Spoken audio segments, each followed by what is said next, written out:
اقبال کی شاعری پر ہم بات کر رہے تھے کہ اس میں کیا چیزیں جو ہیں وہ یا شاعری میں کیا چیزیں ہوتی ہیں.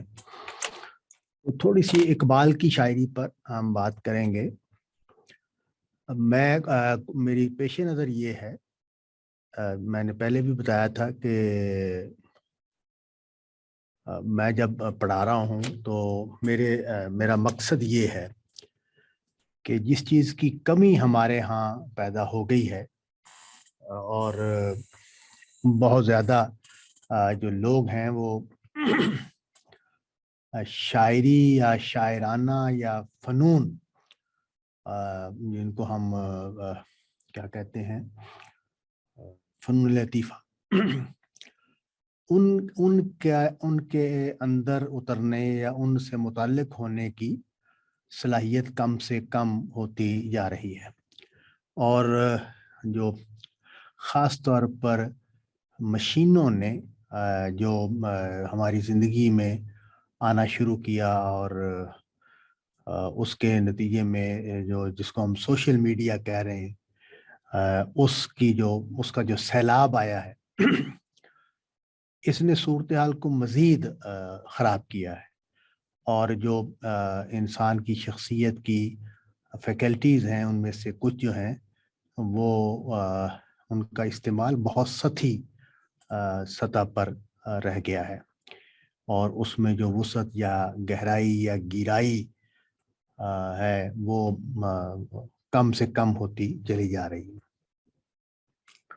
تو زیادہ کوشش میری یہ ہوتی ہے کہ جب ہم کسی شاعر کو پڑھیں یا شاعری کو جب پڑھایا جاتا ہے تو اس میں پیش نظر یہ ہے کہ انسان کے اندر جو اس کی کچھ فیکلٹیز ہیں ان کو طاقتور بنایا جائے، اس کو زندہ کیا جائے اور انسان کو مکمل انسان بننے کی طرف لے کے جایا جائے. اور اب مطلب ہے کہ خاص طور پر جو شہر کے بچے ہیں ان کی اکثریت اگر کسی فن کی طرف متوجہ بھی ہوتی ہے تو وہ بھی کمرشل ہوتا ہے، اور یا فطری طور پر کچھ لوگوں کے ہاں شعر کی طرف رجحان یا اس کی کسی فن کی طرف رجحان ہوتا ہے تو اس کو بھی ایک ایسی ایکٹیویٹی کے طور پر سمجھا جاتا ہے یا کیا جاتا ہے جس کے کوئی معاشی فائدے نہیں ہیں. تو یہ بات جو ہے یہ میں اس کو اس لیے یہاں ہم نے اس کورس کو شامل بھی کیا، اور اللہ کرے ہم اس میں مزید یہ اضافہ بھی کر پائیں کہ ہم کچھ اور شاعروں کو بھی پڑھیں اور اسی طرح کچھ ادب کی اور چیزیں بھی دیکھی جائیں. ہم نے پچھلی گفتگو میں اقبال کے ہاں ترکیب بنانے کا جو عمل ہے اس پر بات کی تھی. ترکیب پر ایک بات میں نے پچھلی گفتگو میں کی تھی، اس کو دہرا دیتا ہوں تاکہ آج کی بات اس سے جڑ سکے. وہ یہ کہ دو لفظوں یا دو سے زیادہ لفظوں کو آپس میں جوڑ کر نئے تصور کو تخلیق کیا جاتا ہے. یہ بات میں نے بیان کی تھی کہ لفظ جو ہے وہ جب ہمارے کانوں سے ٹکراتا ہے تو ہمارے ذہن میں موجود کسی تصویر کو وہ بیدار کرتا ہے، اس کو ہمارے تصور کی طرف یا ہمارے فہم کی طرف لے کے آتا ہے، اور پھر ہم اس کا اطلاق دوبارہ اس چیز پر کرتے ہیں جس کے لیے وہ لفظ بولا گیا ہے. میں نے مثال شاید دی تھی، دوبارہ میں مثال دیتا ہوں تاکہ بات واضح ہو جائے کہ جو ہی بلی کا لفظ بولا گیا تو کسی بلی کی طرف اشارہ کر کے تو ہمارے ذہن میں یا بلی کا ہمارے ذہن میں لفظ پہنچا اور ایک کانوں نے سنا بلی، تو ایک بلی کا تصور سیکنڈ کے 1000ویں حصے میں بیدار ہوا، اور پھر ہم نے جو نظر آ رہی ہے بلی اس کو اس کے ساتھ کمپیریزن کر کے اس کو بلی سمجھا، اور اگر وہ ہمارے ذہن میں موجود بلی کا تصور اس کے مطابق یہ بلی نہ ہو. مثال کے طور پر کتا ہو اور اس کو بلی کہا گیا ہو, یا کوئی اور جانور ہو جس کو بلی کہا گیا ہو, یا بلی کی یہ کوئی بگڑی ہوئی شکل ہو اس کو بلی کہا گیا ہو, تو ہم فوراً کہیں گے کہ یہ تو بلی نہیں ہے, یہ بلی کیسے ہو سکتی ہے. تو یہ جو عمل ہے یہ لفظ یعنی لفظ ہمارے ذہن میں موجود تصور کو کے لیے تحریک کا باعث بنتا ہے, یعنی اس کو متحرک کرتا ہے. ہماری سماعت ہمارے ذہن میں موجود تصورات کو متحرک کرتی ہے. تو ہر لفظ کے ساتھ کوئی نہ کوئی تصور وابستہ ہے جو ہمارے ذہن میں موجود ہے. وہ تصور جو ہے وہ شے کا بھی ہو سکتا ہے, اور وہ تصور کا بھی ہو سکتا ہے, یا نظر نہ آنے والی چیزوں کا بھی ہو سکتا ہے. تو یہ جو ترکیب ہوتی ہے, یہ دو تصورات کو ایک جامع تصور بنانے کے لیے, یعنی دو لفظ ہیں یا تین لفظ ہیں, ان کو باہم جوڑا گیا ہے. تو اصل میں تین تصورات ہیں جن کو باہم جوڑ دیا گیا ہے, اور اس سے ایک جامع تصور پیدا ہو جاتا ہے. تو اس وجہ سے ترکیب جو ہے اس میں جامعیت ہوتی ہے, اختصار ہوتا ہے, یعنی ان تین تصورات کو الگ الگ بیان کیا جائے تو بات لمبی ہو جائے گی, اور وہ ایک جامع تصور کا احساس یا ادراک بھی پیدا نہیں کرے گی, اور ایک یقین کی صورتحال ہمارے لیے پیدا ہو جاتی ہے, اور ایک تاثیر ہے ترکیب کے اندر جو جملے سے زیادہ ہوتی ہے. جملے میں بھی تاثیر ہوتی ہے, لیکن جو ترکیب سے تاثیر پیدا ہوتی ہے وہ زیادہ ہے بمقابلہ جملے کے, یا بمقابلہ کسی اور ذریعہ اظہار کے. ابھی ہم جو نظم پڑھ رہے ہیں اقبال کی, تو اس میں وہ ترکیبیں استعمال کرتا ہے. تو ترکیبوں کے استعمال سے ہم ایک بڑے تصور کی طرف جاتے ہیں, اور جو منظر ہمارا دیکھا ہوا ہے اس کے اوپر ایک نیا لیبل لگتا ہے. تو یہ دیکھیں یہ جو بات ہے کہ نیا لیبل لگتا ہے, یہ بہت اہم بات ہے. میں اگرچہ میرا موضوع اس وقت ادب ہے, شاعری ہے, لیکن میں اپنی زندگیوں میں بھی دیکھتا ہوں کہ لفظ کتنا خوفناک یا کتنا مددگار ہوتا ہے.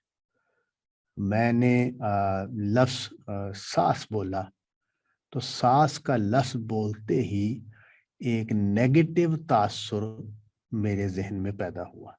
یعنی سانس ایک پازیٹیو پرسنالٹی نہیں ہے ہمارے کلچر میں, ہماری تہذیب میں, ہمارے احساسات میں, ہمارے ادراکات میں.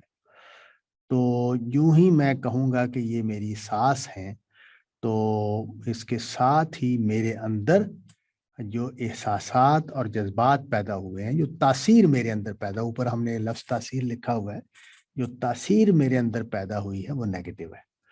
تو یہ جو بات ہے, یہ لفظوں کی اتنی طاقت ہوتی ہے. تو اس لیے میں اس کو بہت اہم سمجھتا ہوں, اور اپنے بچوں کی جب تربیت کر رہا ہوتا ہوں تو میں ان کو بار بار یہ بات کہتا ہوں کہ نیگیٹو الفاظ کا استعمال بند کر دو. تو آپ دیکھیں کہ کوئی بڑا مشکل کام ہو تو ہم کرنے کے لیے لگیں, تو ہم یہ بھی بول سکتے ہیں بڑا مشکل کام ہے, یہ بھی بول سکتے ہیں کہ ناممکن ہے, یہ بھی بول سکتے ہیں کہ میں کر سکتا ہوں, یہ بھی کہہ سکتا ہوں میں کہ یہ تو معاملہ ہی کوئی نہیں ہے, میں تو اس سے بڑے بڑے کام آسانی سے کر سکتا ہوں. تو ہر لفظ کی ایک تاثیر ہے, ہر لفظ کا ایک اثر ہے جو میرے اوپر, ہر جملے کا ایک اثر ہے جو میرے اوپر آتا ہے. تو جو لفظ مجھے اٹھانے والے ہوں, ابھارنے والے ہوں, ہمت دینے والے ہوں, وہ لفظ بولے جائیں بامقابلہ ان لفظوں کے جو میری ہمت کو کم کریں. اور اس لیے میں نے اپنے گھر میں صبر کا لفظ بولنا بند کر دیا ہے, کیونکہ صبر کا لفظ ہمارے ہاں نیگیٹو تاثیر رکھنے والا لفظ بن چکا ہے. اور یعنی ہماری گھریلو زندگی میں, معاشرتی سماجی زندگی میں, تو میں نے یہ لفظ بولنا بند کر دیا ہے. تو اس کی وجہ کیا ہے؟ وجہ یہ ہے کہ ہر لفظ جو ہے اس کا اس کی ایک تاثیر ہے، اس کا ایک اثر ہے کہ جو میرے اوپر ظاہر ہوتا ہے۔ تو ترکیب جو ہے اس کی خوبی یہ ہے کہ اس میں جامعیت ہے، یہ خود اپنے اندر جہان معنی، خود کفیلی کا مطلب یہ ہے کہ یہ خود اپنے اندر ایک جہان معنی رکھتی ہے۔ اور یہ ایک کائنات سازی کا مطلب کیا ہے کہ کائنات کو، یعنی ایک دنیا کو تخلیق کرنے کا، ایک نئی دنیا کو تخلیق کرنے کا سبب بنتا ہے لفظ۔ اور یہ بڑے شاعر ہوتے ہیں یا بڑے ادیب ہوتے ہیں، وہ ان کا کام ہی یہ ہوتا ہے کہ وہ ہمارے ذہن میں نئی دنیایں تخلیق کرتے ہیں، وہ ہمیں نئی دنیاؤں سے متعارف کرواتے ہیں۔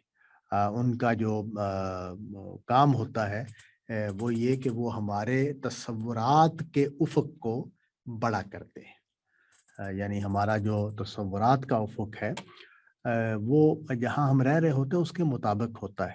اس بڑا دلچسپ واقعہ ہے، میرے علم میں جب آیا تو میں بڑا حیران ہوا۔ ہمارے ایک استاد تھے جن سے میں نے ابتدائی عربی کی کچھ چیزیں پڑھی،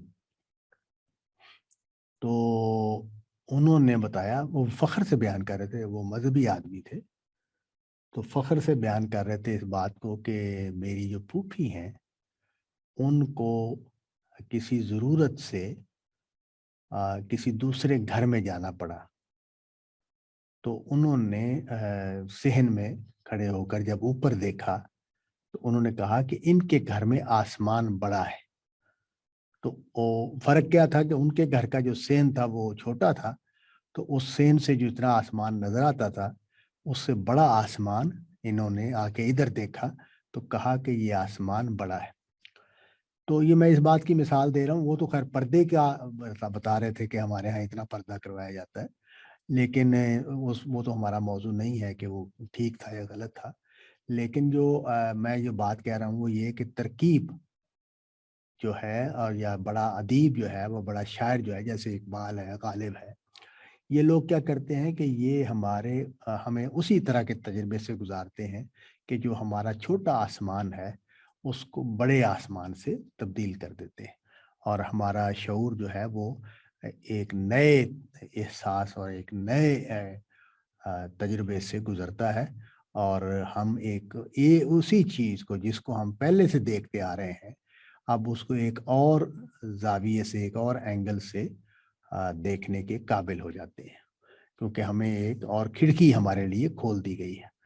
تو یہ کھڑکی کا لفظ بڑا صحیح لفظ ہے کہ یوں ہی ہم کسی بڑے لکھنے والے کو پڑھتے ہیں، مثلا نثر میں شبلی نعمانی کو، اسی طرح سلیمان ندوی کو، مودودی صاحب کو،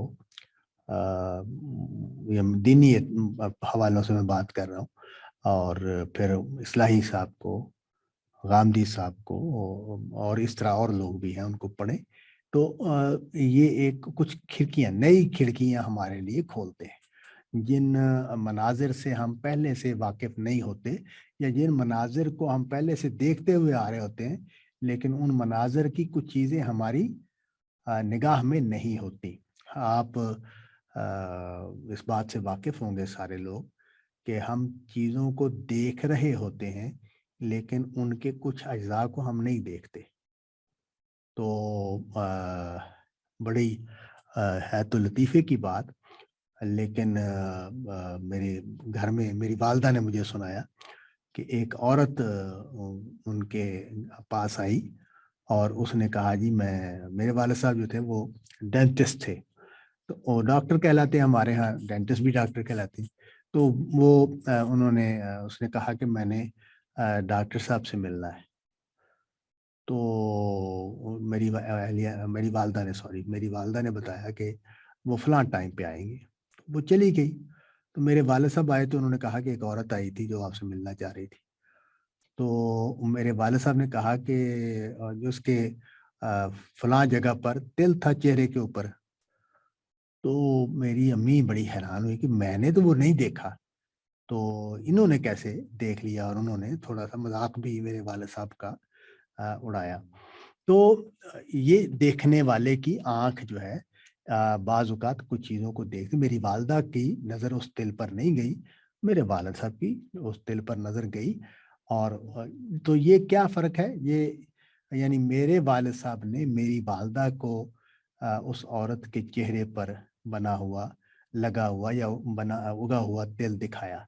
تو ایسے ہی شاعر حضرات جو ہیں یہ ہمیں اسی منظر میں چھپی ہوئی یا موجود کسی ایسی حقیقت کی طرف بھی متوجہ کرتے ہیں جس کی طرف ہماری توجہ نہیں جاتی۔ تو اس لیے یہ جو میں نے لکھا ہوا ہے کہ شعور اور تحت شعور پر اثر انداز ہوتا ہے جو ترکیب بنانے کا عمل ہے، تو یہ اسی بات کو بیان کرنے کے لیے کہ تو ترکیب ہے وہ اصل میں ایک نئے تصور کو، ایک نئی کھڑکی کو ہمارے شعور اور تحت شعور کے لیے کھولتی ہے۔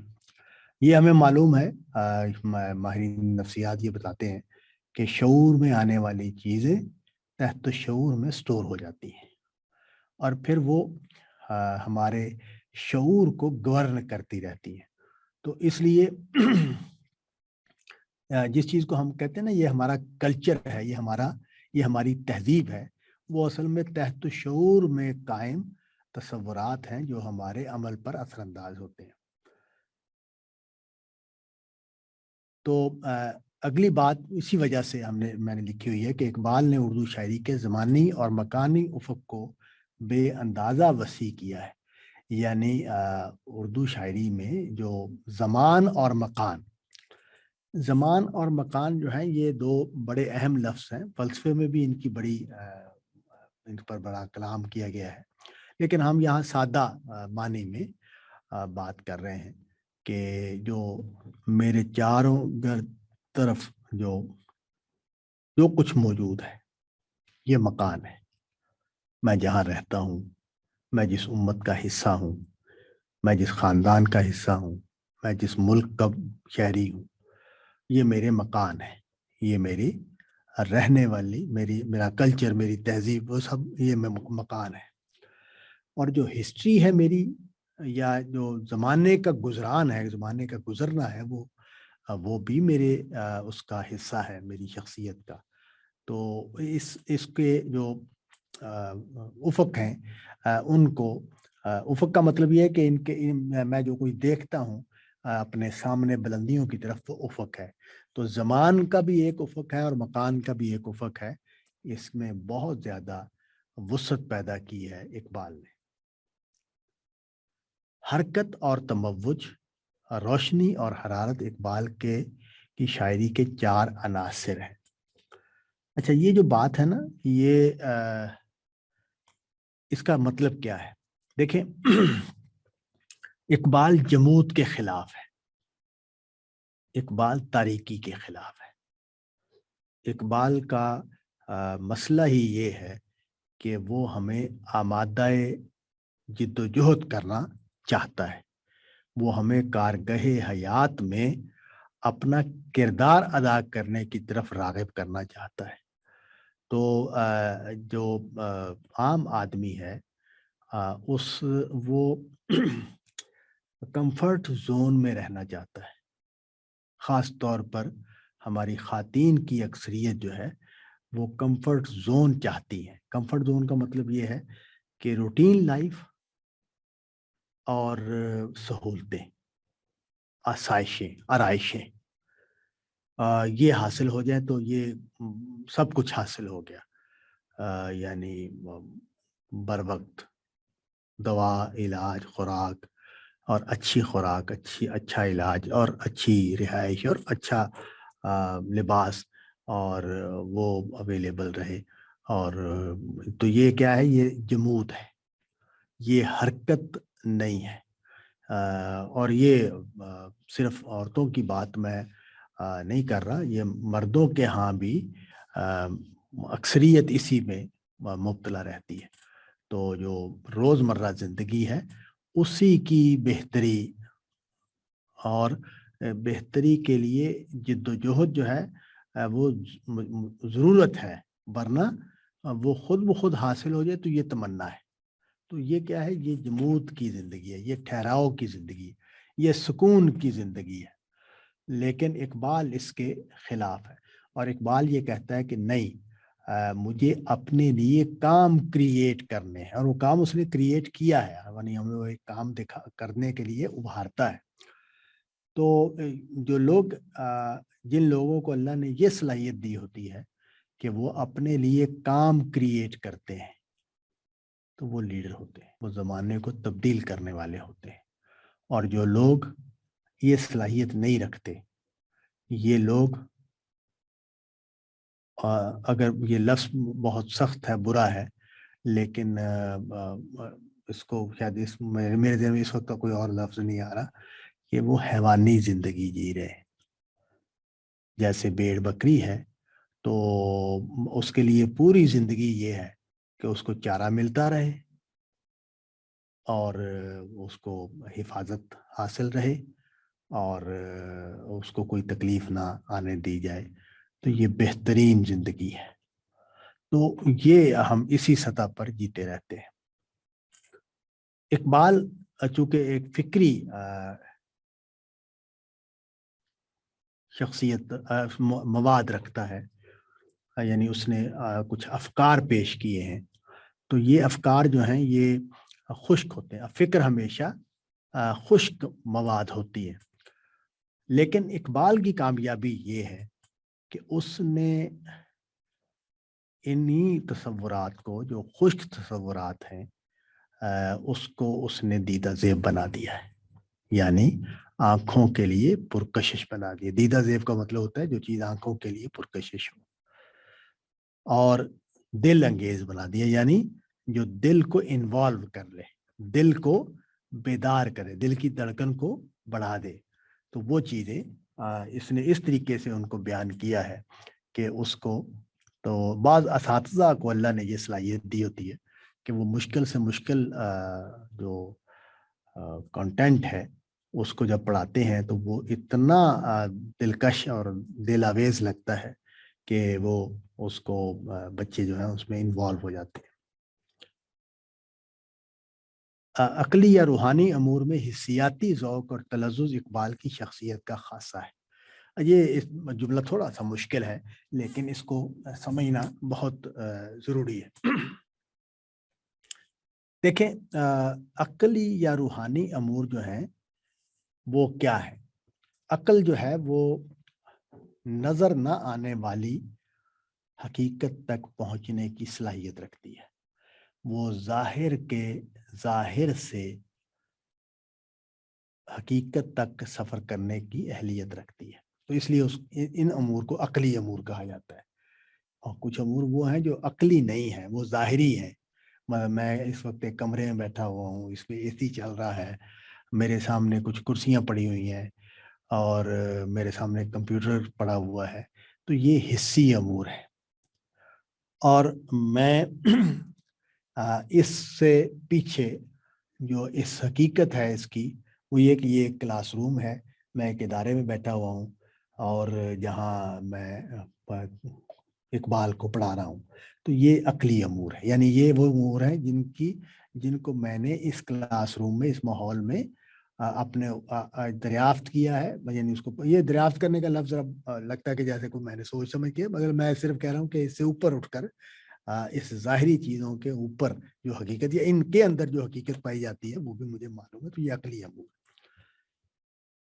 اب اس عقلی امر کو کہ میں اس وقت ایک کلاس روم میں بیٹھا ہوا ہوں اور میں اس میں اقبال کو پڑھا رہا ہوں یا اقبال کے بارے میں بات کر رہا ہوں، تو یہ جو عمل ہوا ہے یہ اس وقت میرے وجود کا حصہ ہے، میرے وجود پر یہ چیز طاری ہے، تو اس کو اس نے کہا ہے حسیاتی ذوق۔ یعنی میں نے ایک جو عقلی معاملہ تھا اس کو اپنے وجود میں طاری کر کے اس میں بدل گیا ہوں۔